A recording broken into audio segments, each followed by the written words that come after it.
그들은 한밤중에 너를 잡으러 왔어. 아무런 경고도 없이 거친 손길과 머리에 씌워진 두건, 그리고 해가 뜨기 전에 차문이 쾅 닫히는 소리만 남았지.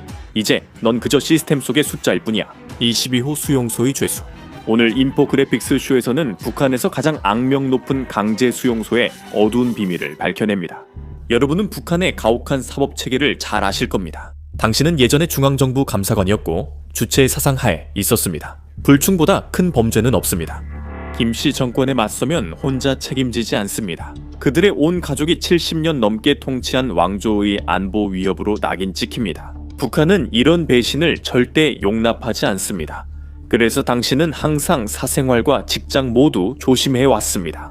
늦은 밤 문을 열자마자 수갑이 채워지면 세상이 무너지는 듯한 기분이 듭니다.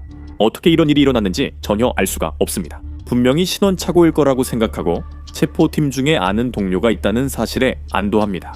결백과 정부 충성을 주장해도 돌아오는 건 소총 개머리판으로 얼굴을 맞는 일뿐입니다. 당신은 바닥에 쓰러지고 입안에는 피의 쇠맛이 느껴집니다. 그들은 당신을 바닥에 끌고 가 머리에 두건을 씌우고 벤에 넣습니다. 희미하게 팀원들의 대화가 들립니다. 당신을 밀고 간 것은 사촌이었습니다.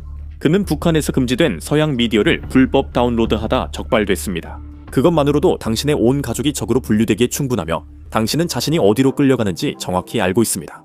캠프 22 일명 회령 강제 수용소는 북한에서 가장 두려운 기관 중 하나로 정치범 형벌 노동 수용소이며 교화소라고도 불립니다. 이곳은 북한의 다른 지역과 완전히 격리되어 있으며 보안이 매우 철저합니다. 누구도 들어오거나 나갈 수 없도록 설계되어 있습니다. 당신은 평양에서 최대한 멀리 나라의 북동쪽 끝 러시아 국경 근처로 끌려가고 있습니다. 당신은 모든 기록에서 사라질 것입니다. 이 수용소가 공식적으로 존재하지 않으므로 북한 정부는 대부분 그 존재를 부인합니다. 사람들이 국가의 적으로 낙인 찍히면 사실상 사라져 시스템에서 제외되고 지인도 도울 수 없는 곳으로 보내집니다.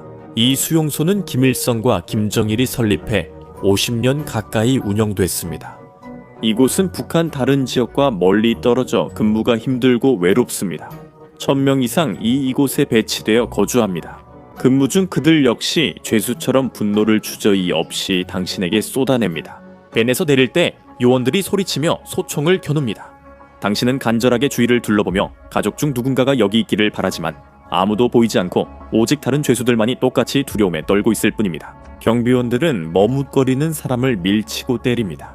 개들이 으르렁거리며 목줄을 잡아당기고 당신을 해칠 기회를 엿보고 있습니다. 당신은 앞으로 달려가면서 주변을 몰래 훔쳐봅니다. 그리고 이 거대한 수용소가 마치 도시처럼 사람들로 가득 차 있다는 것이 분명합니다. 여기 있는 사람들은 범죄자이거나 그들을 잡은 자들입니다. 누가 오냐고요? 아무나요? 정부는 단순히 범죄자일 뿐만 아니라 교정 불가능하다고 판단한 사람들을 보냅니다. 북한 곳곳에는 외국인 죄수도 포함한 중노동형 교도소 노동 수용소가 있습니다. 하지만 22호 수용소 수감자들은 절대 풀려날 수 없습니다. 여기에는 반체제 인사, 불충실하다고 여겨지는 사람들, 종교 소수자, 일본이나 남한 출신 외국인 등 보안상 위험 인물이 포함됩니다. 울타리 너머 사람들을 보면 아이들도 보입니다. 많은 아이들은 이곳에서 태어나거나 가족 혈통 탓에 태어나기도 전에 종신형을 받은 셈입니다. 이런 곳에서 살아남을 수 있을지 궁금합니다. 모두 뼈만 남고 눈은 텅 비었으며 삶의 희망도 포기한 듯합니다. 이곳에서 그들의 유일한 목적은 죽을 때까지 일하는 것이며 심지어 죽음조차도 그들의 가족에게는 어떤 구제의 희망도 주지 않습니다. 선두 경비병이 명령하며 당신의 생각을 끊습니다. 그는 수용소 구조와 주요 구역을 설명합니다. 당신이 끌려가는 주요 입구는 수용소 본부입니다. 이곳엔 행정구역, 숙소, 그리고 음식, 의류 등 가벼운 일을 하는 공장들이 있습니다. 수용소의 농업구역이 가장 크고 대다수 죄수들이 그곳에서 일하지만 당신은 제외됩니다. 젊고 힘있는 남성 독방 수감자인 당신은 거대한 탄광 충봉리로 향합니다. 가장 고된 노동을 견딜 수 있다고 여겨지며 동시에 가장 희생되어도 된다고 여겨지는 죄수들이 이곳에 배치되어 경비병들의 엄격한 감시를 받습니다. 이 지역에서 볼 수 있는 다른 것들은 석탄 운송을 위한 철도, 그리고 병원과 막사뿐입니다. 이 구역에서 동료 죄수들을 보면 끔찍한 광경이 계속 보입니다. 상처, 흉터, 부러진 코와 다친 귀는 흔히 볼 수 있습니다. 손가락이 없는 사람들도 보이고 심지어 한쪽 눈이 없는 죄수들도 있지만 모두 광산으로 들어가기 위해 줄을 서 있습니다. 간단한 오리엔테이션을 받은 후 줄에 밀려 들어가면 지휘관 경비가 몇 가지 명령을 외칩니다. 당신과 몇몇 다른 신참들은 동료 죄수들에게 할당량을 반드시 채우라고 협박을 받습니다. 그렇지 않으면 걱정해야 할 대상이 경비들만이 아니게 되고 생존은 하루하루가 고비가 될 것입니다. 신참 때부터 힘들고 허리에 무리 가는 일입니다. 줄 맨 뒤에 배치되어 어두운 갱도에서 큰 석탄 덩어리를 부수고 줄을 따라 위로 넘기는 것이 주된 일입니다. 아무런 보호 장비도 지급되지 않고 석탄 조각이 하나도 빠지지 않게 최선을 다해야 합니다. 조금이라도 부족하면 가혹한 처벌을 받을 수 있습니다. 이미 시간은 당신에게서 빠져나가기 시작했습니다. 이곳에서는 움직임이 끊이지 않습니다. 휴식이라는 건 없고 태양도 볼 수 없으며 태양을 한 번이라도 본다면 그건 정말 운이 좋은 일입니다. 광산을 나서면 어둡고 앞이 잘 안 보입니다. 음식 배급소에서 그릇을 받아 작은 옥수수죽을 받는 모습을 공포스럽게 바라보게 됩니다. 죽! 겨우 몇 온스뿐이라 배가 고픕니다. 허겁지겁 먹어치우지만 속에서 점점 커져가는 허기를 전혀 달래주지 못합니다. 이게 전체 요리가 아니라 전부라는 걸 문득 깨닫습니다.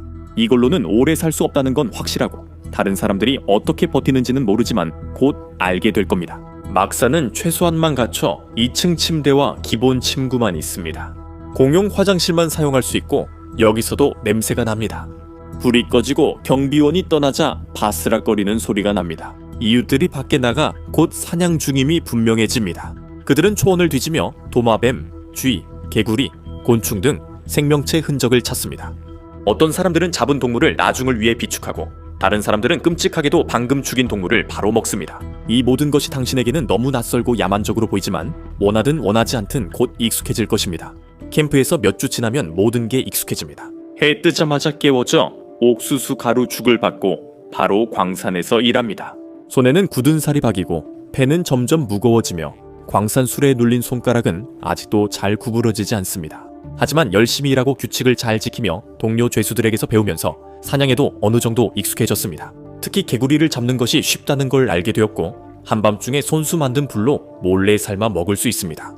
하지만 이런 기본 생존 행위도 치명적 결과를 낳을 수 있습니다. 여기서 배운 가장 중요한 교훈 중 하나는 어떤 불복종도 한 가지 결과만 따른다는 점입니다. 요즘 당신의 침상은 더 비어 있습니다.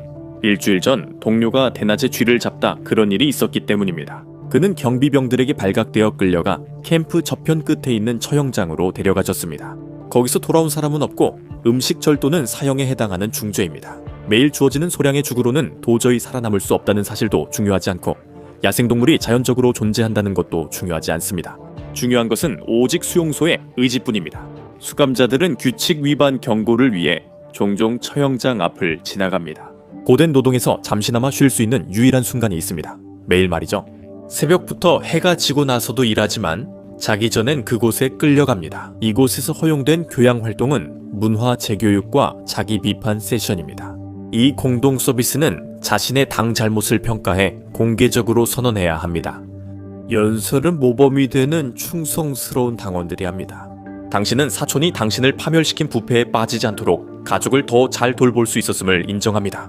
하지만 당신의 유일한 실수는 당을 위한 일에 너무 집중했다는 것이었습니다. 분명히 당신은 구원받을 수 있을 겁니다. 그렇죠? 그런 모임 중 하나에서 처음으로 희망의 빛을 엿봅니다. 연사 중 한 명은 예전에 일했던 감사국 고위 간부로 아주 오래전처럼 느껴집니다. 세션 중에 일부러 목소리를 높입니다. 당신은 실수를 더 날카롭게 비판하면서도 이전 직위에서 당에 충성했다는 점을 상기시키는 것을 잊지 않습니다. 당신은 그의 시선을 잡으려고 애쓰고 마침내 눈이 마주치자 그는 오직 경멸의 눈빛으로 당신을 바라봅니다. 그리고 당신은 곧바로 밖으로 내보내집니다.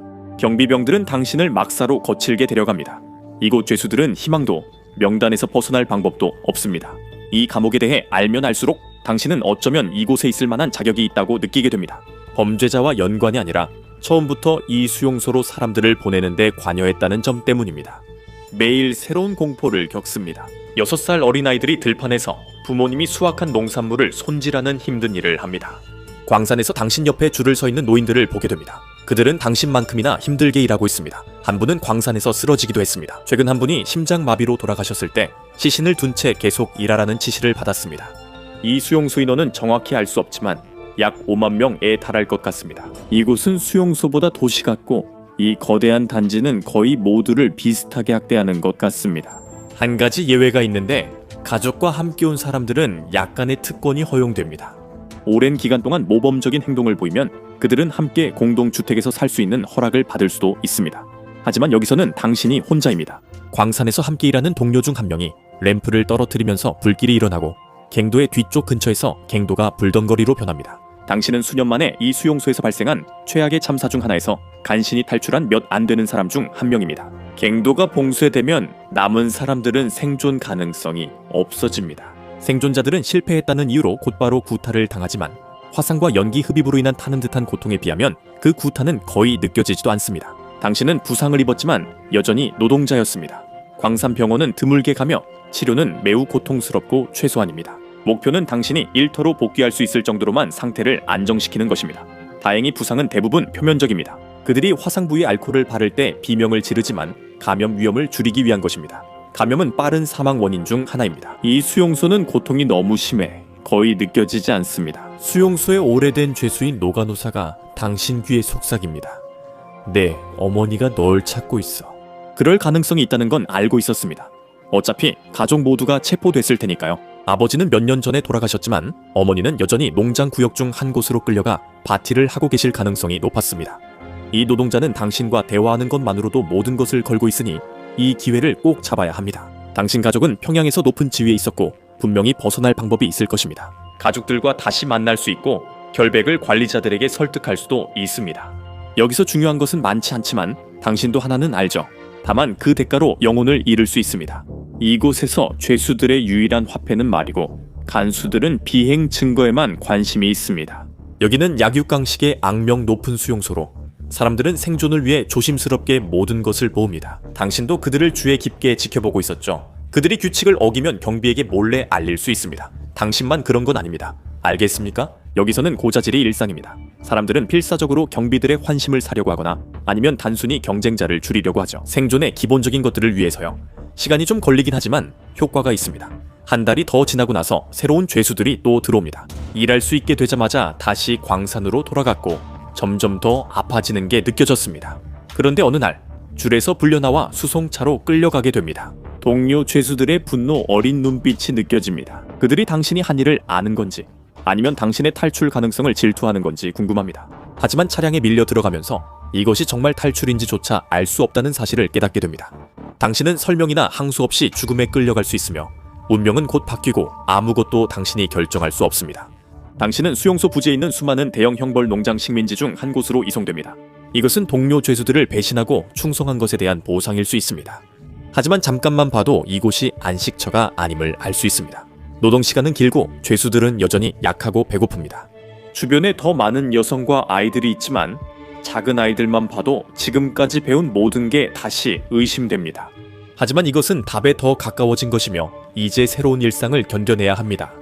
이제 이런 수용소 생활이 제2의 천성이 됐습니다. 지시받은 대로 하고 고개를 숙이고 할 수 있는 한 열심히 일하며 눈에 띄지 않으려고 하고 기회를 엿봅니다. 밭에서 일하면 가축을 수확할 기회가 더 많지만 그만큼 경비원도 더 많습니다. 야간 배급은 경쟁은 적지만 실행이 더 어렵습니다. 하지만 하루가 끝나도 몸이 크게 망가진 느낌은 없고 배도 이미 회복되고 있습니다. 여전히 힘들지만 더 지속 가능해지고 답에 가까워지고 있습니다. 여기서 아는 사람은 없지만 경비원이 이동할 때까지 기다린 후 작업 동료에게 정보를 묻습니다.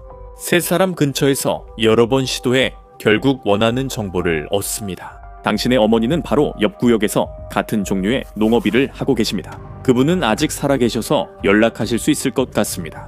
당신은 밤의 어둠을 이용해 옆 침상 사람에게 연락하라는 지시를 받습니다. 이 일은 지금까지 중 가장 위험하지만 그만한 가치가 있습니다. 연락책은 냉소적인 남자입니다. 그는 수십 년 전에 이곳에 끌려왔고 그의 가족들은 오래전에 모두 세상을 떠났습니다. 하지만 그는 인맥을 쌓아왔습니다. 그리고 그는 당신의 어머니에게 쪽지를 전달할 수 있다고 말합니다. 당신은 그에게 쥐와 개구리로 값을 치릅니다. 그것이 이곳에서 통하는 몇 안 되는 화폐 중 하나이기 때문이죠. 그리고 쪽지를 그에게 건넵니다. 이제 그가 결국 답장을 받아올지 오랜 시간을 기다려야 합니다. 이 일이 바깥 세상 사람들과 처음 연락하는 계기가 될지 아니면 헛수고로 끝날지 모릅니다. 그리고 곧 희망이 찾아옵니다. 어머니의 필체를 알아봅니다. 군 복무를 할 때나 평양으로 이사 갔을 때 마을에서 온 편지에서 봤던 바로 그 필체입니다. 사촌은 처형당했습니다. 수용소에 도착한 지 며칠 만에 도망치려 했기 때문입니다. 하지만 가족 중 많은 사람들이 아직 살아있습니다. 대부분은 농업 부문에 있지만 당신은 고위직 미혼 남성으로 더 위험하다고 여겨져 따로 분리됐을 가능성이 큽니다. 하지만 이제 그 어느 때보다 가까워졌고 계획이 있을지도 모릅니다. 어머니께서는 수용소에서 중국의 연줄이 있는 여성을 만났습니다. 그 여성은 국경을 넘기만 하면 그곳에서 피신할 수 있고 결국에는 동남아시아 어딘가의 안전지대로 갈 수 있다고 주장합니다. 외진 위치라 탈출이 특히 어렵지만 그만큼 추적당하기도 훨씬 힘들 겁니다.